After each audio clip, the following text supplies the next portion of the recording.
문효진님 설교 3의 1. 사랑의 주체. 사랑의 큰 의미를 추구해 종교를 찾아. 2006년 1월 22일. 여러분, 어떻게 지내셨어요? 잘 지냈습니다. 좋아요. 다시 만나서 반갑습니다. 몇몇 사람한테 들었는데, 여러분 중에 제 화려한 언어 표현 때문에 곤란해하는 사람들이 있다고 들었습니다. 앞으로 어휘를 선택하는 데 있어서 최대한 부드럽게 표현하려고 노력하겠습니다. 확증해 보장할 수는 없지만 노력해 보겠습니다. 오늘 하와이에서 돌아왔습니다. 지금이 저에게는 새로운 출발과도 같습니다. 여러분에게 설교하는 것은 제가 자진해서 하는 일이고, 저에게도 아주 중요한 의미가 있습니다. 그래서 오늘 주제를 좀 보편적인 내용으로 잡는 게 나을 것 같아서 거창하지만 사랑의 주체란 주제로 시작해 보려고 합니다. 사랑에 대해 생각하고 이야기해 봅시다. 여러분의 사랑은 얼마나 깊습니까? 보통 사람들과 이야기하면서 사랑이라는 단어를 어떻게 사용하는지를 가만히 살펴보면 그 사람들은 사랑을 아주 세속적인 의미로만 사용하는 걸 알 수 있습니다. 또 아주 흔하게 사용합니다. 난 초콜릿을 너무 사랑해. 난 구찌를 너무 사랑해. 난 돈을 너무 사랑해. 나는 힘이 더 있었으면 좋겠다. 나는 이런 지위, 저런 지위를 갖고 싶다. 나는 저 유명한 사람하고 하루 저녁만이라도 같이 지내보고 싶다. 하는 식으로 사랑이라는 말을 많이 사용합니다. 세속적인 말로 표현하자면 사랑은 자신의 욕구를 묘사하고 자신의 가치를 극대화시키기 위한 보충수단과 같습니다. 실제로 사랑이 그렇게 쓰이고 있고, 사람들은 그런 식으로 사랑을 일상생활 속에서 사용합니다. 그러면 한번 생각해 보세요. 그 개념이 보통 사람들이 사용하는 것과 다른 것이라면, 우리는 새로운 개념을 찾아야 합니다. 그러면 사랑의 진정한 의미가 뭘까요? 그것이 우리가 들었을 때 친근하게 받아들일 수 있는 것으로 설명됩니까? 아니면 그것보다 더 큰 어떤 의미가 있습니까? 더 큰 의미가 있기 때문에 사람들이 종교를 찾는 것 같습니다. 자기 안에서부터 말하는 무엇이 있기 때문에, 아마도 내면의 목소리가 있기 때문에 종교를 찾는다는 것입니다. 우리가 원리를 통해서 이해하듯이 사람은 영혼과 마음 그리고 육체로 이루어져 있습니다. 영적인 부분이 있고, 지적인 부분이 있고, 그리고 육적인 부분이 있습니다. 그렇게 한 개인만 해도 3단계로 이루어져 있습니다. 아버님의 가르침을 통해서 우리는 그 사실을 알고 있습니다. 하지만 우리가 믿고 알고 가치 있게 여기며 추구하는 단순한 것들에 대한 이해부터가 세상 사람들의 그것과 다릅니다. 그래서 그들이 믿고 있는 것들이 우리에게 낯설게 느껴집니다. 동시에 우리도 그들과 같은 것을 원한 적이 있기 때문에 그들이 왜 그것들을 원하고 사랑하는지 이해할 수 있습니다. 하지만 우리는 무엇인가를 더 원합니다. 그래서 보다 더 큰 것을 추구하고 있습니다. 그렇기 때문에 하나님을 알려고 노력하는 것입니다. 이것은 일생을 두고 가는 길입니다. 끝도 없이 가는 길입니다. 사랑의 깊이를 어떻게 알 수 있을까요? 하나님의 사랑은 어떻습니까? 때로는 하나님이 우리로 하여금 수용할 수 없는 것들까지도 수용하고 넘어가도록 하실 때가 있습니다. 우리는 사랑이 고통이나 절망으로 묘사되고 정의되기를 원하지 않습니다. 그런 걸 좋아하면 사디스트가 돼야죠. 만약 격투기 선수라면 그렇게 하는 것이 돈벌이가 되니까 고통까지도 사랑하도록 훈련하고 배워야 할 것입니다.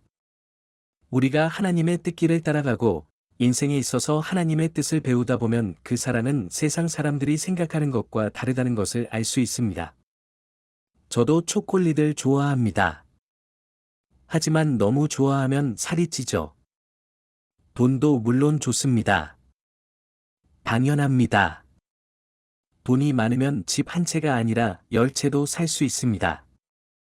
세계를 돌아다니면서 돈을 뿌리고 세상에서 제일 가는 갑부가 되는 등 사람들은 그런 이야기를 좋아하고 또 때로는 상상하기도 합니다. 하지만 그런 것들을 생각하지 않으면 다른 식으로 사는 길도 많이 있습니다. 아마 태어나면서부터 거의 세뇌되다시피 받아온 교육 때문에 그런 것 같습니다.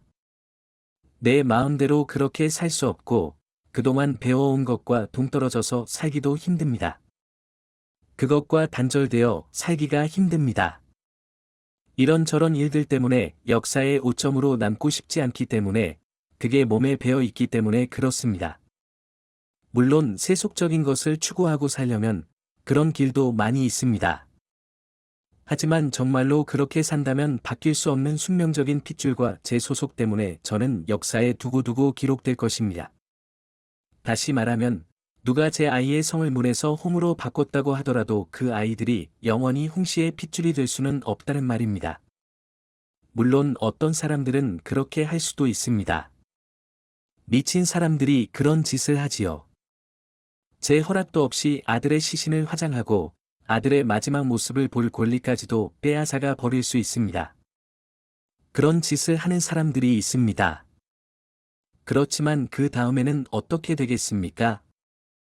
저는 그 결과를 생각해 봅니다. 어찌되었건, 때로는 그것을 받아들이기 너무 힘들더라도 저에게는 신앙이 있기 때문에 그 부분까지도 생각해야 합니다. 그 일을 어떻게 받아들였느냐는 것은 중요하지 않습니다. 중요한 것은 내가 믿고 있는 것이 문제입니다. 제가 그 문제를 감당해야 한다는 현실을 받아들였기 때문에 그 결과가 어떠할 것이라는 것을 믿기 때문에 저는 그 방향성에 근거해서 상황을 해석하고 이해합니다. 그 결과를 알기 때문에 반대 방향으로 행동할 수 없습니다. 그것 때문에 괴롭습니다. 사람들은 때로는 변명을 하면서 자기 스스로를 합리화시키기도 합니다. 그래, 나도 그럴 수 있지. 왜 안 돼? 이렇게 합리화합니다. 그렇다면 무엇을 두고 그러는 것입니까? 누구에게 그렇게 하는 것입니까? 왜? 무엇 때문에요? 그럴 때는 차라리 그냥 내버려두라고 말하고 더 이상 말하지 않는 것이 낫습니다. 하지만 그게 중요한 것이 아닙니다. 그건 중요하지 않습니다.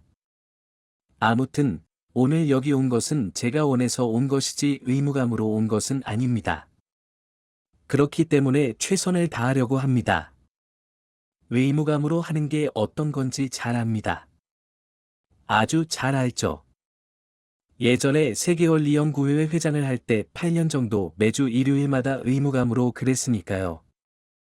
하지만 이번은 성격이 다릅니다. 다른 뭔가가 있습니다. 여러분과 함께 나눠야 할 내용이 있다고 느꼈습니다. 그래서 최선을 다하려고 합니다. 여러분은 하나님의 사랑을 이해하기 위해 어떻게 노력하고 있습니까? 무엇보다 부모의 사랑을 이해해야 합니다. 누구나 자기 위에는 또 다른 누군가가 있습니다. 심지어 메시아에게도 아버지가 있습니다. 바로 거기서부터 시작할 수 있다고 봅니다. 물론 인생을 살아가다 보면 상사도 있고 윗사람도 있어서 다양한 주체와 대상의 관계를 맺으며 살아갑니다. 그냥 친밀한 관계를 맺는다고 합시다. 일반적으로 관계성을 시작할 때 최고의 방법은 그들과 부모와 같은 관계를 맺는 것입니다.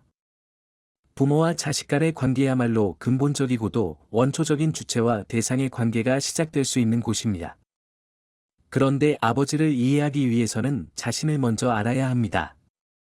내 관계성 속에서 나의 한계가 어디까지이고 내가 어디에 속해 있는지에 대해서 먼저 이해해야 합니다.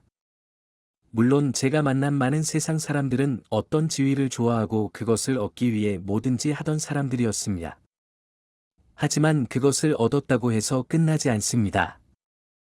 아직 반만 이룬 것입니다. 그 자리에 대해서 책임을 느껴야 합니다.